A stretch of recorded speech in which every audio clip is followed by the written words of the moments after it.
Hello and welcome to Friends Halls. Today we have part 1 of the speaking module of the ALS exam.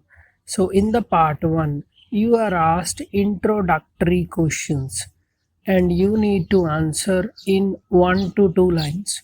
तो introductory part में आपसे introduction के questions पूछे जाते हैं जिसको कि आपको 1 या 2 लाइन में आंसर करना होता है।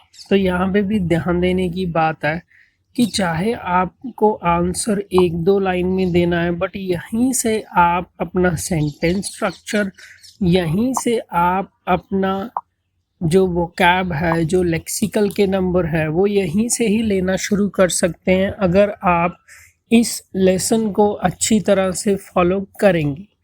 तो हम स्टार्ट करते हैं पार्ट 1 से। तो पार्ट 1 में भी हम कोशिश करेंगे वोकैबुलरी, ईडियम, स्लैंग का यूजेज करने के लिए। तो फर्स्ट क्वेश्चन है where do you come from, और ये क्वेश्चन कॉमनली ही पूछा जाता है। अगर आप इन क्वेश्चंस को इस तरह से कर लेते हैं तो काफ़ी हद तक आपकी तैयारी स्पीकिंग की हो जाती है और आप एक अच्छे बैंड स्कोर की उम्मीद कर सकते हैं। तो फर्स्ट क्वेश्चन है where do you come from, आप कहाँ से हैं। जब दूसरा इस टाइप का क्वेश्चन इसको मोल्ड करके पूछा जा सकता है वेयर आर यू फ्रॉम। तो यहाँ पे हम आंसर कर सकते हैं the neck of my woods is. तो कोई भी सिटी हो, लाइक आप दिल्ली से हैं, the neck of my woods is Delhi. Second question है व्हाट डू यू डू। तो यहाँ पे पूछा गया है कि आप क्या करते हैं। नॉर्मली मोस्ट ऑफ यू आप स्टूडेंट्स होंगे, आप हायर स्टडीज़ के लिए 12th के बाद अगर जा रहे हैं बाहर एब्रॉड और आप आल्स परस्यू कर रहे हैं, आल्स में अपीयर हो रहे हैं, तो आपको मैं सजेस्ट करूंगा कि आप आंसर को इस तरह से बनाइए कि आप एक कॉम्प्लेक्स सेंटेंस बनाइए, जैसे कि after completing my senior secondary, 12वीं पास करने के बाद, 12th पास करने के बाद, करंटली का मतलब होता है अब, इस समय। आई am pursuing, very important vocabulary, pursue होता है किसी कोर्स को करना। लाइक हम सिंपली बोलते हैं I am doing English speaking course, उससे बढ़िया है I am pursuing an English course at Friends Alls. तो इस आंसर को फिर से रिव्यू कर लेंगे। What do you do after completing my senior secondary, currently I am pursuing an English course at Friends Alls. तो अभी हमारे पास नेक्स्ट क्वेश्चन है। तो ऐसे ही क्वेश्चंस को आंसर करने के लिए और राइटिंग टास्क को डेवलप करने के लिए आप मेरे से कांटेक्ट कर सकते हैं। मैं राइटिंग और स्पीकिंग दोनों सेशंस देता हूं, लिंक है डिस्क्रिप्शन बॉक्स में। चलिए कंटिन्यू करते हैं। What are your plans for the future, ये भी कॉमनली क्वेश्चन पूछा जाता है तकरीबन हर ही बच्चे को।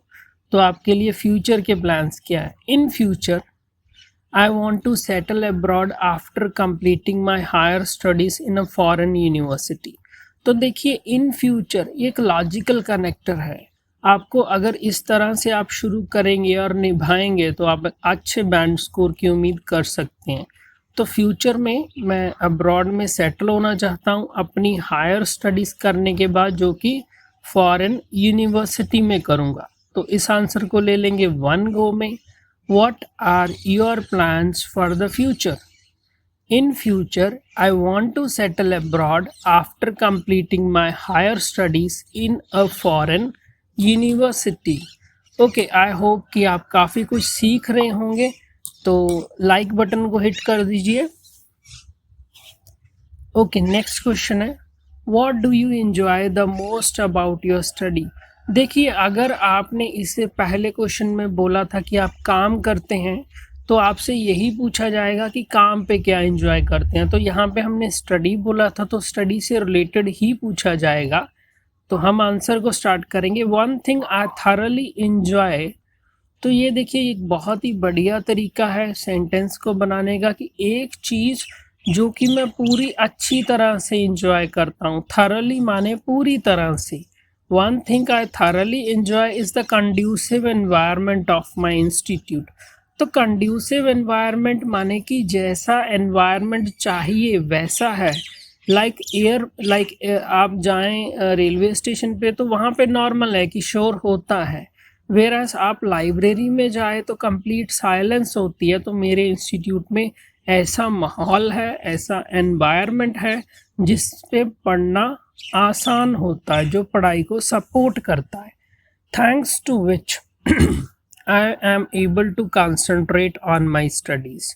तो देखिए यहाँ पे फिर से हमने कॉम्प्लेक्स सेंटेंस बना दिया, थैंक्स टू विच आपका एक डिपेंडेंट क्लॉज बन गया कि जिसके कारण, जैसे कि हम एज अ रिजल्ट यूज़ करते हैं वैसे ही हम स्पीकिंग में थैंक्स टू विच यूज़ करेंगे। I am able to concentrate on my studies, तो मैं अपनी स्टडीज़ पे कंसंट्रेट कर पाता हूँ। Highly qualified faculty is an another plus.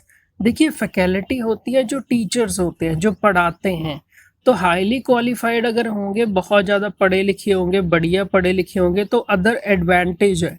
तो एडवांटेज की जगह हम यहाँ पे इनफॉर्मल लैंग्वेज यूज़ करनी है तो हम बोलते हैं प्लस। तो आपका पूरा आंसर को 1 गो में ले लेंगे। What do you enjoy the most about your study? One thing I thoroughly enjoy is the conducive environment of my institute, thanks to which I am able to concentrate on my studies. Highly qualified faculty is an another plus. अभी last but not the least हम एक question और ले लेंगे इस lesson का last question. Do you prefer study alone और in group? आप अकेले पढ़ना पसंद करते हैं या फिर ग्रुप में? देखिए यहाँ पे हम स्टार्ट करेंगे इफ़ यू आस्क मी। अगर आप मेरे से पूछें, अगर आप मेरे अनुसार चुनें, आई प्रेफर बोथ, मैं दोनों को ही प्रेफर करता हूँ, मगर मतलब कि अकेले पढ़ना भी और बाकियों के साथ पढ़ना भी। In the class I like to study in a group, तो क्लास में तो मैं बाकी जो क्लासमेट्स हैं उनके साथ पढ़ना पसंद करता हूँ। To have peer support, very important, writing के लिए भी आपका ये यूज़ हो जाता है। तो पीयर सपोर्ट होता है जो स्टूडेंट एक दूसरे को सपोर्ट करते हैं। लाइक एक तो टीचर स्टूडेंट को पढ़ाते हैं, सेकंड थिंग आपको नहीं समझ आया, टीचर से आपने पूछा नहीं बट साथ वाले से पूछ लिया क्योंकि उसको समझ आ गया था, तो वो हो गया peer support. Whereas for revision, तो हमने दूसरी साइड कंट्रास्टिंग कनेक्टर ले लिया, हाउएवर, वेयर एज, ये वाइल, ये सभी आपके कंट्रास्टिंग कनेक्टर्स होते हैं। I prefer to go all the way alone, तो मैं पसंद करता हूँ कि मैं अकेले ही पढूं, तो इस आंसर को 1 गो में ले लेंगे। Do you prefer study alone और in group? If you ask me, I prefer both. In the class I like to study in a group to have peer support, whereas for revision I prefer to go all the way alone. Okay, this was model answers to the part 1. Don't forget to like, subscribe and share friends all.